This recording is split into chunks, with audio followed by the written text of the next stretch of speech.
صل على سيدنا ومولانا محمد وعلى بسم اللہ الرحمن الرحیم۔ السلام علیکم ناظرین و سامعین کرام۔ پروگرام یاد الہی دیکھنے کے لیے، یاد الہی کے سابقہ تمام پروگرامز دیکھنے کے لیے، بالخصوص وظائف دیکھنے کے لیے، سننے، جاننے اور پڑھنے کے لیے آپ ہمارے فیس بک اور یوٹیوب کے پیج یاد الہی یعنی YAADE_EILAHI یوٹیوب چینل یاد الہی کو سبسکرائب بھی کیجئے، لائک بھی کیجئے، کمنٹس بھی کیجئے، تاکہ یاد الہی کے مختلف پروگرامز اور وظائف سے آپ مکمل رہنمائی حاصل کر سکیں۔ جی ناظرین و سامعین، پروگرام یاد الہی میں روزانہ عظیم ہستیوں کے تذکارے پاک کیے جاتے ہیں اور اس کے ساتھ ساتھ کچھ ایسے موضوعات پر گفتگو ہوتی ہے جن سے آپ کو رہنمائی حاصل ہوتی ہے۔ آج مومنوں کی ماں ام المؤمنین سیدہ میمونہ بنت حارث رضی اللہ تعالی عنہ آپ کے تذکارے پاک ہوں گے۔ اس سے پہلے کتاب الشفا سے آج کا خاص وظیفہ شیطانی فتنوں سے نجات کے لیے روحانی وظائف۔ یہ جو موجودہ عہد ہے اس میں حقیقت میں دینی حوالے سے، مختلف حوالوں سے نئے نئے فتنے، نئی نئی آزمائشیں آ رہی ہیں، نئے نئے فتنے اٹھ رہے ہیں شیطان کی طرف سے۔ ان فتنوں میں حفاظت کے لیے دو روحانی وظائف ہیں خاص، یہ ضرور آپ اپنے معمول کا حصہ بنائیں تمام امت مسلمہ کے لیے۔ سب سے پہلا جو شخص اللہ تعالیٰ کا اسم مبارک یا مؤمنو، یا مؤمنو، یہ واو کے اوپر حمزہ ہے اور جزم ہے اس پر، مؤمنو یا مؤمنو 1000 دفعہ لکھ کر تعویذ بنا کر اپنے پاس رکھے، انشاءاللہ شیطان کے فتنے سے محفوظ رہے گا اور کوئی دشمن بھی اس پر قابو نہیں پائے گا۔ تو یہ تعویذ بنا کر اپنے پاس بھی رکھا جا سکتا ہے، یہ بھی ٹھیک ہے۔ اس کے ساتھ ساتھ یا مؤمنو کثرت سے پڑھتے رہیں۔ اللہ رب العزت کا اسم مبارکہ ہے امن دینے والا، ہر قسم کے فتنوں سے، تمام دشمنوں سے حفاظت فرمانے والی ذات، شیطانی فتنوں سے حفاظت فرمانے والی ذات اللہ تعالیٰ کی ہے۔ تو بالکل کثرت سے یا مؤمنو پڑھتے بھی رہیں، انشاءاللہ اللہ تعالیٰ شیطانی فتنوں سے محفوظ رکھے گا۔ دوسرا، یہ صحیح بخاری میں بھی یہ کلمات موجود ہیں، تو یہ درج ذیل کلمات روزانہ کسی بھی نماز کے بعد 100 بار پڑھنے سے ظاہری اسباب کے بغیر بھی انسان ہمیشہ خوش رہے گا اور اچھی زندگی بسر کرے گا۔ آج انسانیت پریشان حالی کا شکار ہے، آج مسلمان پریشان ہیں، کوئی رزق کی وجہ سے پریشان ہے، کوئی روزگار کی تنگی کی وجہ سے پریشان ہے، کوئی رزق کی کمی کی وجہ سے پریشان ہے، کہ کوئی نفسیاتی الجھنوں میں گھرا ہوا ہے، کوئی معاشی پریشانیوں کا شکار ہے، کوئی ازدواجی مسائل کا شکار ہے، اسی طرح مختلف کوئی بیماریوں میں مبتلا ہے، کہیں پریشانیاں ہیں۔ تو یہ کلمات ایسے ہیں کہ ہر نماز کے بعد یا کم از کم کسی ایک نماز کے بعد 100 مرتبہ یعنی ایک تسبیح لازمی پڑھیے۔ تو اللہ تعالیٰ بغیر ظاہری اسباب کے، یعنی ظاہری اسباب اگرچہ پاس نہیں ہوں گے، روپیہ، پیسہ، مال و دولت دیگر کم ہوں یا نہ ہوں، اللہ سبحانہ وتعالیٰ ہر چیز پر قادر ہے، وہ بغیر ظاہری اسباب کے انسان کو وہ کچھ عطا فرمائے گا کہ بندہ مومن ہمیشہ خوش رہے گا، اللہ پر کی ذات پر اسے توکل اور بھروسہ رہے گا، اللہ کے ساتھ اس کا قرب، ایک قرب کا معاملہ اور تعلق پیدا ہو جائے گا اور وہ اچھی زندگی بسر کرے گا۔ اسے کسی قسم کی رزق کی تنگی نہیں ہوگی، معاشی تنگی نہیں ہوگی، گھریلو مسائل نہیں ہوں گے، الجھنیں نہیں ہوں گی، بیماریوں، ہر طرح کے معاملات سے اللہ تعالیٰ اس کے لیے بہتری پیدا فرما دے گا۔ وہ کلمات کیا ہیں سماعت کر لیجئے، کلمات اور ترجمہ صحیح بخاری میں بھی یہ موجود ہیں۔ لا الہ الا اللہ وحدہ لا شریک لہ، لا الہ الا اللہ وحدہ لا شریک لہ، لہ الملک ولہ الحمد، لہ الملک ولہ الحمد، یہ چوتھے کلمے کے کلمات اس میں شامل ہیں۔ لہ الملک ولہ الحمد وہو علی کل شیء قدیر، وہو علی کل شیء قدیر۔ دوبارہ سماعت کر لیجئے، لا الہ الا اللہ وحدہ لا شریک لہ لہ الملک ولہ الحمد وہو علی کل شیء قدیر۔ کوئی معبود نہیں اللہ رب العزت کے سوا، وہ اکیلا ہے، اس کا کوئی شریک نہیں، اسی کے لیے ساری بادشاہی اور اسی کے لیے تمام تعریفیں ہیں، اور وہ ہر چیز پر قادر ہے۔ تو یہ دو، کم از کم یہ دو جو وظائف ہیں، یہ شیطانی فتنوں سے بچنے کے لیے، خوش و خرم خوشحال زندگی بسر کرنے کے لیے، صحت اور سلامتی کے لیے، ہر قسم کے دشمن سے حفاظت کے لیے آپ لازمی پڑھیے، اپنے معمول کا حصہ بنائیے، انشاءاللہ اللہ تعالی آپ کے لیے بہتری ہی بہتری فرمائے گا۔ اپنے معمول میں اوراد و وظائف میں شامل کیجیے، اپنے اعزہ اقربا رشتہ دار دوست احباب پڑوسی محلہ دار امت مسلمہ تک پہنچائیے۔ میرے آپ کے ہمارے بتانے سے امت مسلمہ میں سے ہمارے کسی بھی مسلمان بھائی، کسی مسلمان بہن، کسی مسلمان فرد کا فائدہ ہوتا ہے، انشاءاللہ یہ ہمارے لیے دین و دنیا آخرت میں بھلائی، فائدہ، نجات اور شفا کا باعث ہوگا۔ اللہ سبحانہ وتعالی ہمیں آسانیاں عطا فرمائے، ہمیں آسانیاں بانٹنے والا بنائے، مشکلات سے ہماری حفاظت فرمائے، آمین۔ جی ناظرین و سامعین، ام المؤمنین سیدہ میمونہ رضی اللہ تعالی عنہ، امہات المؤمنین، ان ہستیوں کی عظمت کیا ہے، رفعت کیا ہے، شان کیا ہے۔ ام المؤمنین کا معنی مومنوں کی ایک ماں، جیسے آج ہم ایمان والوں کی، مؤمنین کی ایک ماں ام المؤمنین سیدہ میمونہ رضی اللہ عنہ، آپ کے تذکار پاک کریں گے۔ امہات المؤمنین، ام کی جمع امہات ہے، یعنی مومنوں کی تمام مائیں۔ ام المؤمنین سیدہ خدیجہ الکبریٰ رضی اللہ عنہا، ام المؤمنین سیدہ عائشہ الصدیقہ رضی اللہ عنہا، ام المؤمنین سیدہ حفصہ رضی اللہ عنہا، ام المؤمنین سیدہ سودہ بنت زمعہ رضی اللہ عنہا، ام المؤمنین سیدہ زینب بنت جحش رضی اللہ عنہا، ام المؤمنین سیدہ زینب بنت خزیمہ رضی اللہ عنہا، ام المؤمنین سیدہ جویریہ رضی اللہ عنہا، اسی طرح ام المؤمنین سیدہ صفیہ رضی اللہ عنہا، ام المؤمنین سیدہ میمونہ رضی اللہ عنہا۔ تو یہ امہات المؤمنین رضی اللہ عنہن، جن کی تعداد 11، کچھ نے 12 یا 13 کا بھی ذکر کیا، یعنی ام المؤمنین سیدہ ماریہ قبطیہ رضی اللہ عنہا، انہیں بھی شامل کر لیں۔ ام المؤمنین سیدہ ام سلمہ رضی اللہ عنہا بھی ہیں، ام المؤمنین سیدہ ام حبیبہ رضی اللہ عنہا بھی ہیں۔ بہرحال 11 کے حوالے سے سبھی متفق ہیں۔ جن ہستیوں کے میں نے اسماء مبارکہ لیے، یہ ہم تمام ایمان والوں کی مائیں ہیں، اور حقیقت یہ ہے کہ سگی ماں کا بڑا مقام و مرتبہ ہے۔ ہماری سگی ماؤں کے قدموں تلے ہماری جنت ہے، لیکن ہماری سگی ماؤں سے بھی بڑھ کر ان ہماری مومنین کی، ہم مومنین کی جو مائیں ہیں امہات المومنین رضی اللہ عنہن، جو نبی کریم رؤوف الرحیم علیہ الصلاۃ والتسلیم کی پاکیزہ بیویاں ہیں، ازواج مطہرات رضی اللہ عنہن، ان کی عظمت، رفعت اور شان ہماری سگی ماؤں سے بھی بڑھ کر ہے۔ ان کا ادب احترام ہماری سگی ماؤں سے بھی بڑھ کر ہے۔ آج اگر کوئی اپنی حقیقی اور سگی ماں کا احترام نہیں کرتا تو لوگ اسے نفرت کی نگاہ سے دیکھتے ہیں، معاشرہ اسے اچھا نہیں سمجھتا۔ تو امہات المومنین رضی اللہ عنہن کا احترام پھر ہم پر بدرجہ اولا لازم ہے، واجب ہے، ضروری ہے۔ بہرحال اللہ رب العزت نے ان امہات المومنین رضی اللہ عنہن کی شانوں کے تذکرے بارہا فرمائے، بالخصوص سورہ احزاب میں کئی مقامات پر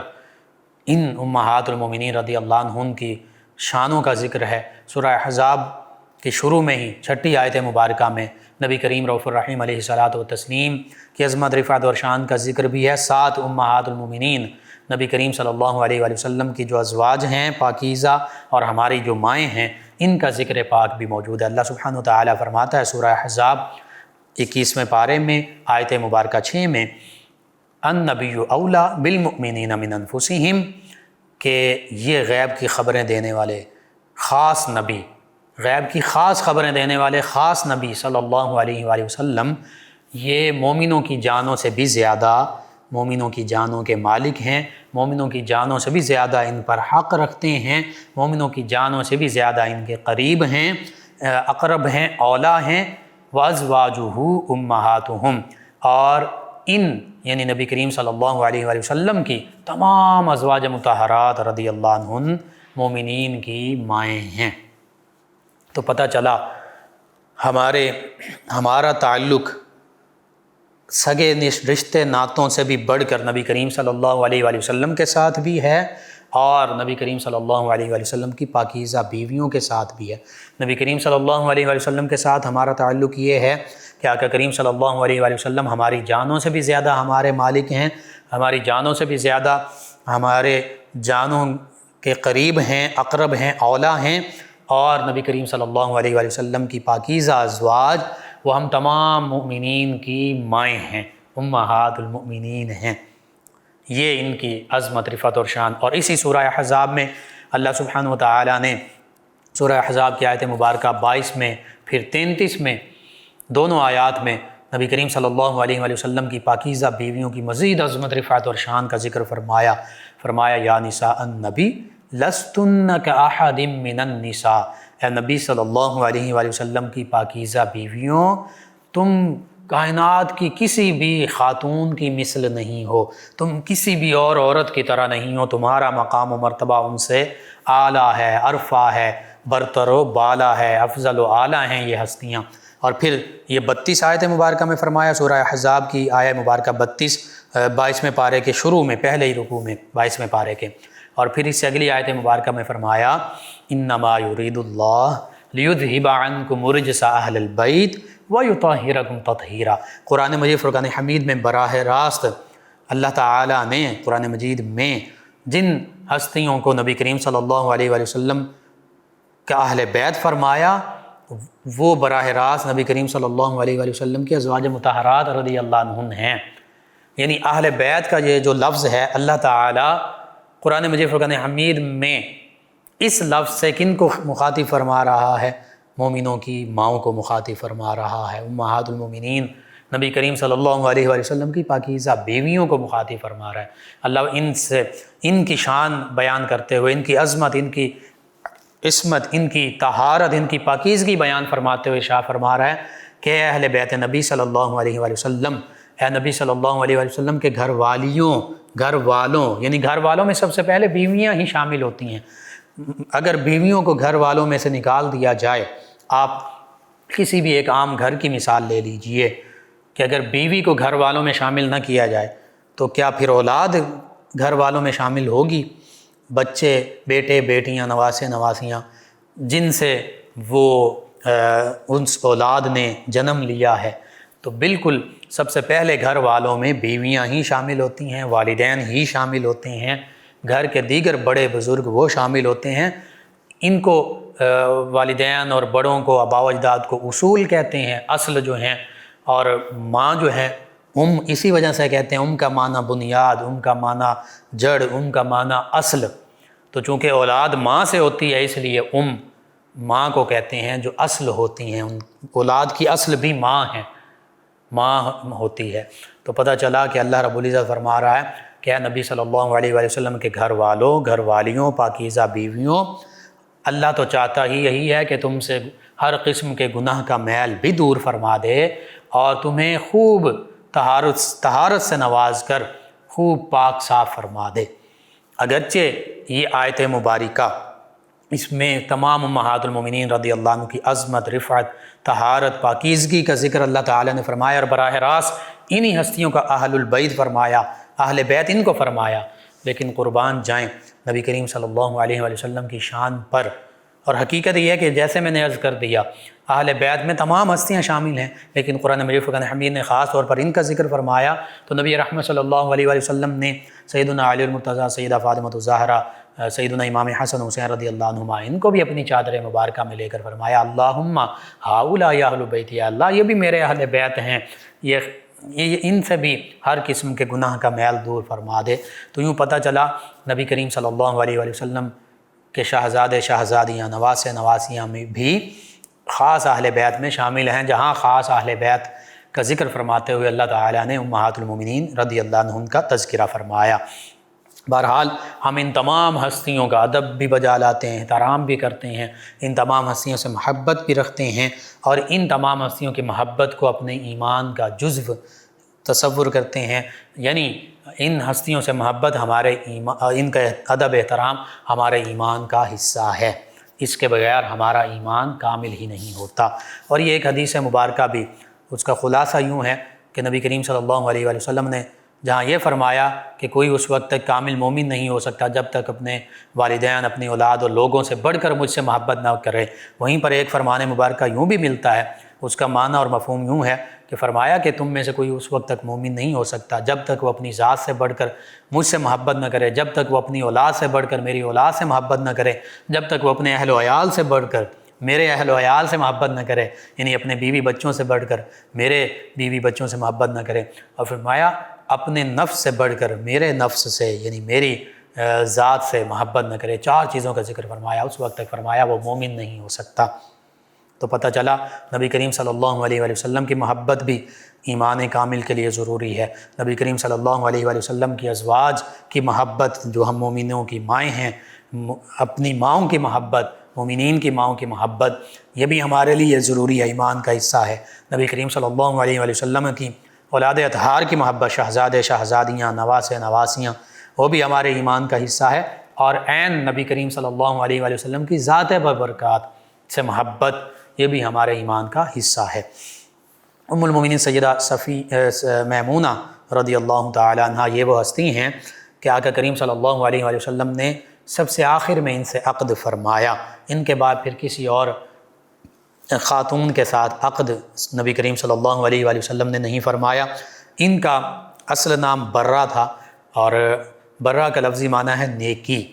تو نبی کریم صلی اللہ علیہ وآلہ وسلم نے ان کا نام بدل کر میمونہ رکھ دیا۔ میمونہ کا مطلب ہے بابرکت خاتون۔ اور آقا کریم صلی اللہ علیہ وآلہ وسلم جن ناموں کے معنی درست نہ ہوتے ان کو بدل دیا کرتے۔ برہ اگرچہ لفظی معنی نیکی ہے، بڑا اچھا نام ہے، لیکن جب ہم اس پر غور کرتے ہیں تو اس کے حوالے سے غالباً نبی کریم صلی اللہ علیہ وآلہ وسلم کے ارشاد مبارکہ بھی ملتا ہے کہ بعض اوقات یوں کہا جاتا ہے کہ نیکی چلی گئی۔ جب یہ کہیں گے کہ برہ چلی گئی تو اس کا مطلب یہ نیکی چلی گئی، تو یہ اچھا لفظ نہیں بنے گا، اچھا معنی نہیں بنے گا، اسی لیے نبی کریم صلی اللہ علیہ وآلہ وسلم نے یہ نام تبدیل فرما دیا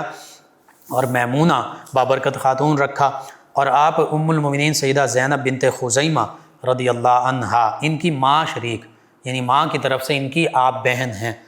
والد جو ہیں وہ مختلف ہیں۔ سیدہ زینب ان کے والد خزیمہ ہیں، اور سیدہ میمونہ ان کے والد حارث ہیں، میمونہ بنت حارث، تو اس وجہ سے ماں ایک ہی ہیں ان دونوں ہستیوں کی۔ تو سیدہ زینب بنت خزیمہ رضی اللہ عنہا ان کا وصال ہو گیا تھا۔ جب ان کا وصال ہوا تو ان کے بعد پھر نبی کریم صلی اللہ علیہ وآلہ وسلم نے سیدہ میمونہ بنت حارث رضی اللہ عنہا ان سے عقد فرمایا، چونکہ ایک وقت میں 2 بہنوں کو اکٹھا عقد میں نہیں رکھا جا سکتا، اس لیے آقا کریم صلی اللہ علیہ وآلہ وسلم کا عقد جو ہے وہ بعد میں ہوا، تو یہاں پر یہ اعتراض بھی کوئی نہیں کر سکتا۔ سیدہ میمونہ رضی اللہ عنہا، میں نے عرض کر دیا نام برہ تھا، آقا کریم صلی اللہ علیہ وآلہ وسلم نے میمونہ رکھا۔ والد کا نام حارث ہے اور دادا کا نام حزن ہے، والدہ کا نام ہند ہے، نانا کا نام عوف ہے۔ تو یوں آپ کی والدہ ہند جو ہیں یہ عرب کے مشہور قبیلے حمیر اس سے تعلق رکھتی تھیں، اور سیدہ میمونہ رضی اللہ عنہا آپ کو یہ شرف بھی حاصل ہے کہ ام المومنین سیدہ زینب بنت خزیمہ رضی اللہ عنہا کی آپ ماں شریک بہن بھی ہیں۔ اس کے ساتھ ساتھ سیدنا عباس رضی اللہ عنہ آقا کریم صلی اللہ علیہ وآلہ وسلم کے جو چچا جان ہیں، ان کی جو زوجہ ام الفضل لبابہ الکبریٰ، یہ سیدہ میمونہ رضی اللہ عنہا کی بہن ہیں۔ اسی طرح سیدنا عبداللہ بن عباس اور سیدنا خالد بن ولید رضی اللہ عنہما، اسلام کی 2 عظیم ہستیاں، ان کی سیدہ میمونہ رضی اللہ عنہا خالہ لگتی ہیں، یعنی خالد بن ولید رضی اللہ عنہ کی جو والدہ ہیں وہ بھی سیدہ میمونہ رضی اللہ عنہا کی بہن ہیں، اور سیدنا عبداللہ بن عباس رضی اللہ عنہما کی جو والدہ ہیں سیدہ ام الفضل لبابۃ الکبریٰ، وہ بھی سیدہ میمونہ رضی اللہ عنہا کی بہن ہیں۔ پھر سیدہ میمونہ رضی اللہ عنہا کی والدہ جو ہیں ہند، ان کو ایسا عظیم شرف حاصل ہے جو پورے عرب، بلکہ یوں سمجھیے کہ پورے روئے زمین پر کسی اور خاتون کو حاصل نہیں تھا۔ وہ کیا شرف تھا؟ وہ شرف تھا دامادوں کا، یعنی ہند بنت عوف جو ہیں اپنے دامادوں کے لحاظ سے پورے عرب میں، پورے روئے زمین پر سب سے زیادہ خوش قسمت خاتون ہیں، کیونکہ آپ ان کے دامادوں میں نبی کریم صلی اللہ علیہ وآلہ وسلم کی ذات بابرکات بھی شامل ہے۔ پھر سیدنا ابو بکر صدیق رضی اللہ عنہ بھی ان کے دامادوں میں شامل ہیں، یعنی ام المومنین سیدہ میمونہ رضی اللہ عنہ کی جو والدہ ہیں، ان کے دامادوں میں آقا کریم صلی اللہ علیہ وآلہ وسلم شامل ہیں، سیدنا ابوبکر صدیق رضی اللہ عنہ شامل ہیں، اسی طرح سیدنا حمزہ آقا کریم صلی اللہ علیہ وآلہ وسلم کے چچا شامل ہیں، سیدنا عباس آقا کریم صلی اللہ علیہ وآلہ وسلم کے چچا یہ بھی شامل ہیں، سیدنا علی المرتضیٰ کرم اللہ وجہہ الکریم یہ بھی شامل ہیں، اسی طرح دیگر عرب کے بڑے بڑے قبائل کے بڑے بڑے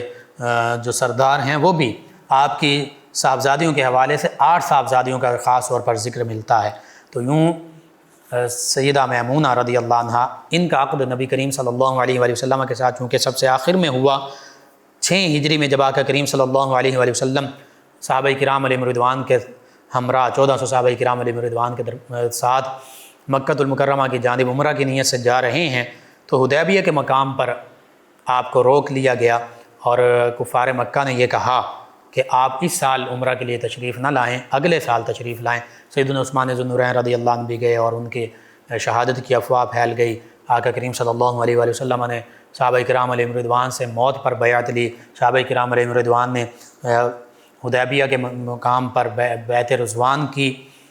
جس کا ذکر سورہ فتح میں تفصیل کے ساتھ موجود ہے۔ تو آقا کریم صلی اللہ علیہ وآلہ وسلم اور کفار مکہ کے درمیان اس موقع پر ایک معاہدہ بھی ہوا جسے صلح حدیبیہ کہتے ہیں۔ اس معاہدے کے مطابق آقا کریم صلی اللہ علیہ وآلہ وسلم مدینہ طیبہ واپس تشریف لے آئے، پھر اگلے سال عمرۃ القضاء بھی اسے کہتے ہیں، یعنی جو پچھلے سال عمرہ کی ادائیگی نہ ہو سکی اس کو ادا کرنے کے لیے نبی کریم صلی اللہ علیہ وآلہ وسلم 7 ہجری میں ذی قعدہ میں پھر مکہ المکرمہ کی جانب روانہ ہوئے۔ آپ نے عمرہ ادا فرمایا اور عمرے ادا فرمانے سے واپسی پر بعض روایات میں سیدنا عباس رضی اللہ عنہ نے آپ سے یہ کہا کہ آپ جو آپ کے چچا جان ہیں کہ آپ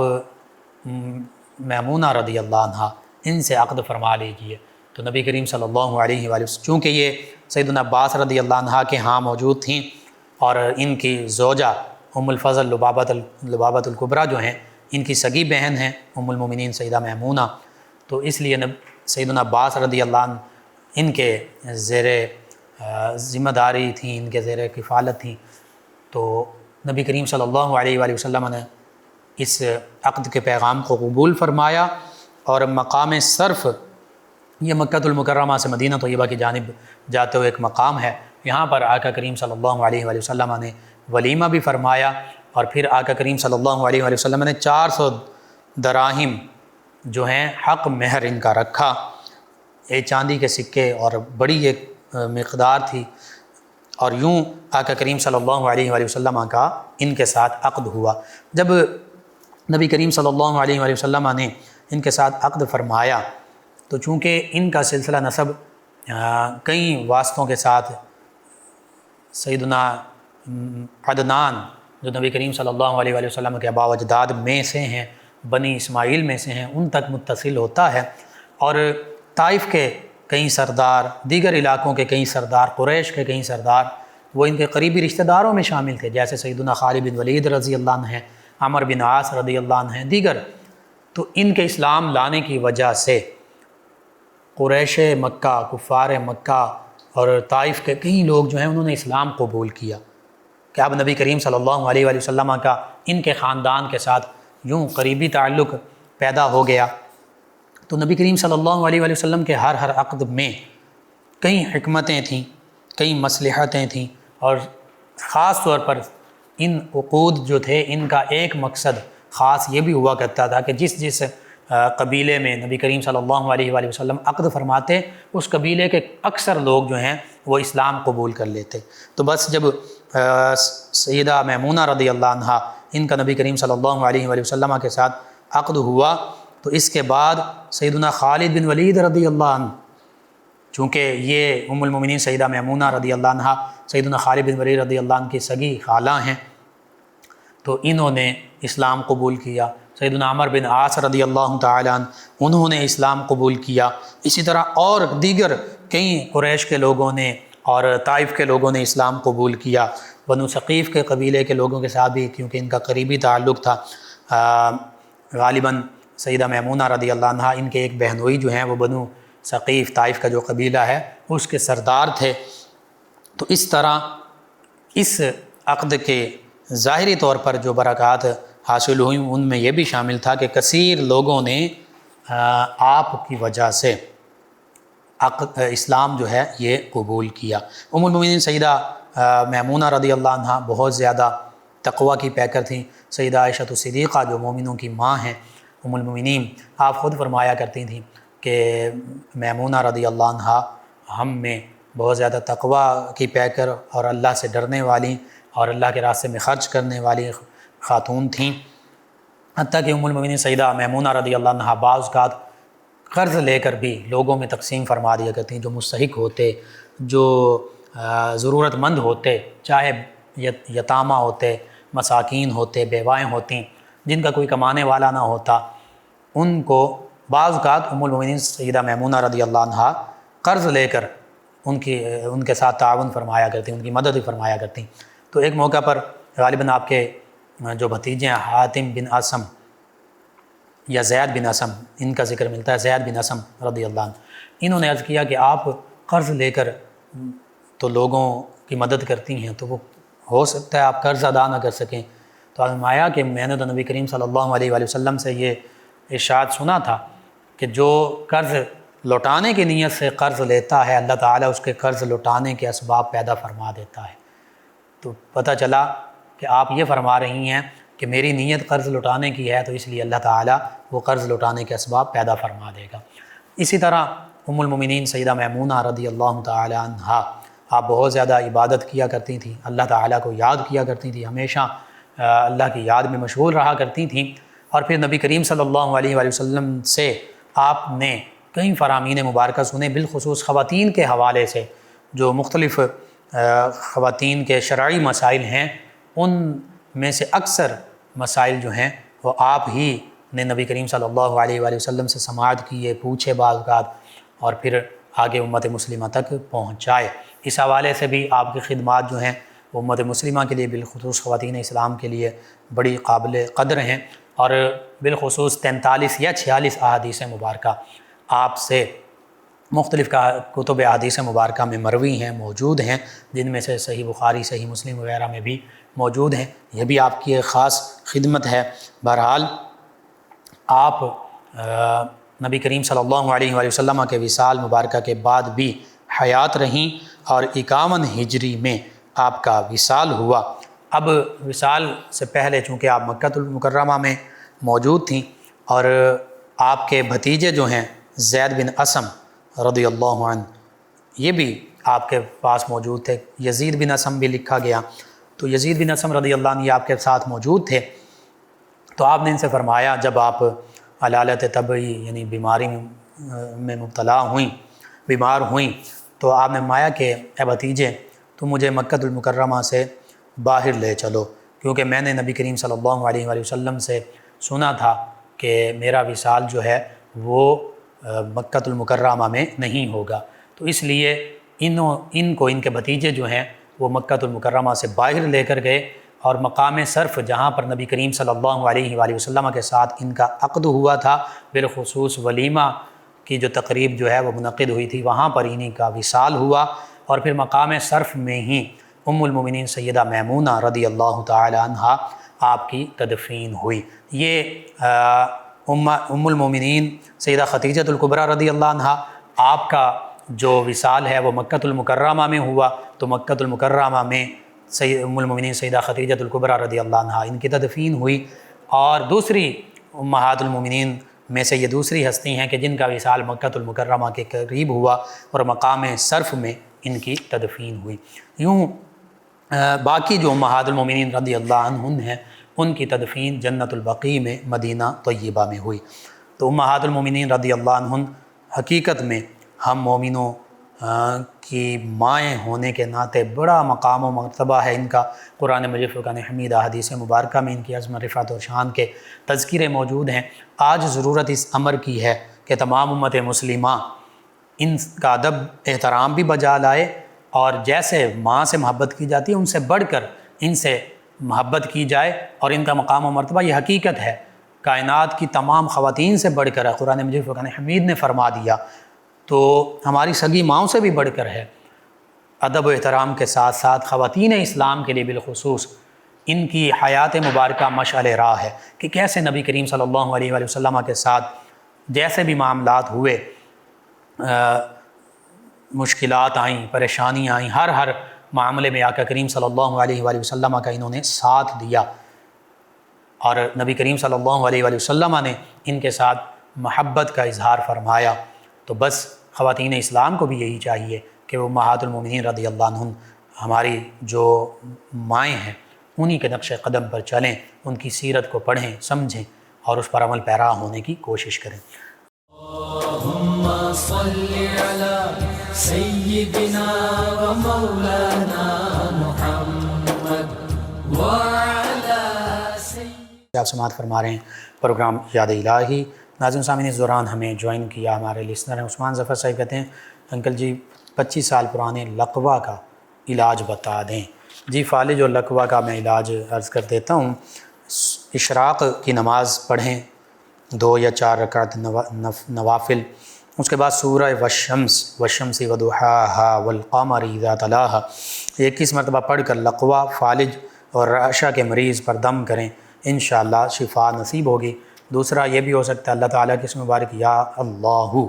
100 بار سوتے وقت پڑھنے سے انشاءاللہ فالج اور لقوہ سے شفا ملے گی۔ یہ 2 کیجئے، اللہ تعالیٰ ہی شفا عطا فرمانے والا ہے۔ عاطف رضا صاحب ہیں فیصل آباد سے، کہتے ہیں کسی کی بیعت کرنا یا کسی کا مرید ہونا، یہ سلسلہ پیری مریدی کا کہاں سے شروع ہوا؟ جی میں عرض کرتا ہوں،